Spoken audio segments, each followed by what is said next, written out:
વિશ્વ હિન્દુ પરિષદના કાર્યકારી પ્રમુખ એચ.જે. પરીખ સ્કૂલમાં સંગઠનની બેઠકમાં હાજરી આપવા આવી પહોંચ્યા હતા। આગામી 2014ની લોકસભા ચૂંટણી માથા પર આવી રહી છે, ત્યાં તમામ રાજકીય પક્ષોએ મતો અંકિત કરવા કમર કસી છે। ત્યારે વિશ્વ હિન્દુ પરિષદે પણ શહેરની એચ.જે. પરીખ સ્કૂલ ખાતે સંગઠનની રણનીતિ ઘડવા બેઠક આયોજિત કરી હતી, જેમાં કાર્યકારી પ્રમુખ પ્રવીણ તોગડિયા ખાસ ઉપસ્થિત રહ્યા હતા, જેમાં તેમણે સંગઠનની બેઠક હોય રાજકીય નિવેદનથી દૂર રહ્યા હતા અને 2014ની ઘોષણાના સમયે જ વિશ્વ હિન્દુ પરિષદની નીતિ જાહેર કરવાનું જણાવ્યું હતું।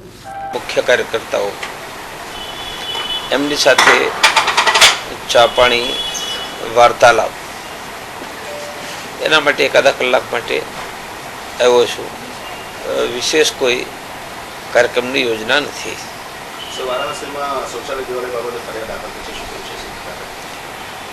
એના સંદર્ભમાં વિશ્વ હિન્દુ પરિષદ તરફથી અમારે જે કહેવું હતું એ વિશ્વ હિન્દુ પરિષદના ચારો મુખ્ય પદાધિકારીઓએ અમે એક સાથે સહી કરી અને નિવેદન આપીને કહ્યું છે।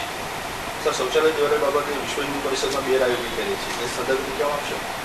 વિશ્વ હિન્દુ પરિષદના આંતરરાષ્ટ્રીય અધ્યક્ષ, કાર્યાધ્યક્ષ, મહામંત્રી અને વિદેશ વિભાગના કાર્યાધ્યક્ષ અમે ચારે લિખિત સ્પષ્ટ મત વ્યક્ત કર્યો છે અને વિશ્વ હિન્દુ પરિષદ પહેલાં એ બધા પ્રશ્નોમાં એક હતી, આજે પણ એક છે અને વિશ્વ હિન્દુ પરિષદનો આ પ્રશ્નો પર એક સમાન જ અભિપ્રાય છે, જે અમે લેખિત રૂપે વ્યક્ત કર્યો છે અને આ પ્રકારના વક્તવ્યથી આખા દેશમાં હિન્દુ પ્રજામાં કાર્યકર્તામાં પણ બહુ જ દુઃખની લાગણી છે।